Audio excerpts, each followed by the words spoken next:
Canada's continuing debate on the right to die will likely be ramped up this fall. The Quebec College of Physicians may recommend the criminal code be revised to permit a form of medically assisted suicide in strictly controlled cases. A right to die private member's bill, sponsored by Bloc Québécois MP Francine Lalonde, is also due for debate. But according to an Ottawa-based think tank, the bill fails to address a key mental health issue associated with assisted suicide. Requests to die are frequently accompanied by depression, and depression is treatable. However, the proposed bill includes no requirement to seek professional counseling for depression. Joining us now in Toronto is Ruth Von Fuchs of the Right to Die Society of Canada. In Ottawa, we have Derek Miedema, a researcher with the Institute of Marriage and Family. Now, Derek, you've raised this issue of depression and assisted suicide in a recent article. If the issue of depression was better dealt with, would you be in favor then of allowing some form of legal medical euthanasia in this country? I don't believe that euthanasia-assisted suicide is a solution to mental health problems or physical health problems. The main concern of my article, though, is to ensure that this issue is raised and that the concerns of that surround people who make requests for assisted suicide because they are depressed are raised as part of this debate, because research does show that a large number of requests do come from those who are depressed, and the same researchers, palliative care researchers, have found great ways to treat people with depression so that they can restore dignity, restore will to live, and give hope for the future, such that a depressed person no longer wishes to die, even those who are terminally ill with cancer, for instance. Ruth, is depression really a red herring in this debate over assisted suicide? Because after all, we have seen many people who are hoping to seek an end to their lives being interviewed. Many appear perfectly at ease with the situation. I should say, first of all, that most of the bills or laws on this topic do allow for checking for treatable depression, and not all depression is treatable. There is pathological depression or irrational depression, but some sadness at the end of life is rational and normal, and in fact an absence of sadness would be a sign of there being something wrong with you. An absence of sadness. What, when that occurs, what type of treatment is available for that? I mean, can you just go and say, wait a second, you should be upset, you should be sad, you're going to die, why aren't you sad? Some people are, some people aren't. But it's natural, it's not, I don't like the word natural. It's common for people who are dying to feel sad. My husband was, I was sad too. But the issue that I'm raising in my piece is for those who are actually depressed, and a person who is depressed is not making a decision with the same abilities that they would have if they were not depressed, and a bill that makes no provision for a person asking for assisted suicide to need to seek counseling to overcome that depression or to make their way through it. It seems to me to be a major gap.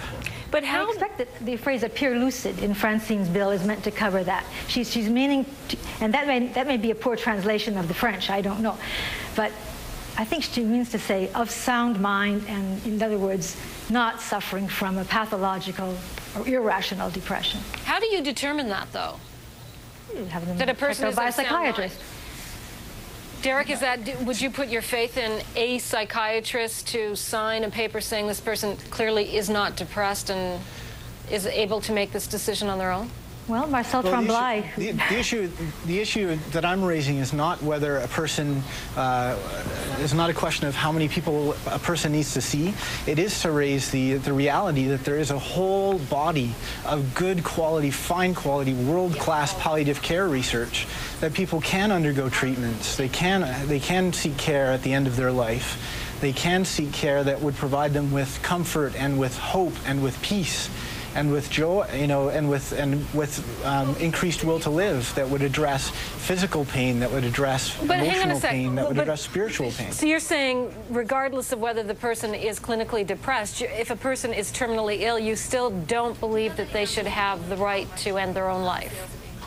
I'm presenting that with all this fantastic research and fantastic experience in palliative care that we have, again, this world-class palliative care, that in fact I want people to know that they don't need to go to assisted suicide, there is another for more some dignified people, option. but for some people, I mean, we've all probably experienced a tragic situation in our own families or amongst our friends where people have suffered tremendously and perhaps would have liked to have had the opportunity to end their life.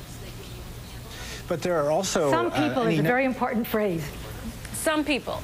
It's very important. Well, there are also any number of people who have wished at some point to end their lives, and now that they didn't make that choice, are very happy that they didn't make that choice and are living a full and happy life at this point. That's a choice. It's not a choice that you can have a second chance at, evidently, if you choose to commit suicide. And I believe that with proper quality palliative care, that a depressed person doesn't need to die because they're depressed. But we're not talking about depressed all the time, Ruth. I mean, a lot of these situations, really, these are many of these people are terminally ill, correct? Yes, in these studies, yes. In this research, yes, they are. So they're going to die. It's just a matter of when. Well, they're going to die, so it becomes a question and in whose company?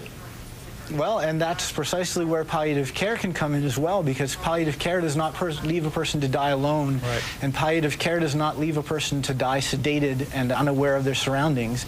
Good palliative care can allow a person to die in peace, even if they are terminally ill. So it is a question of when, but a natural death through palliative care is a very dignified option.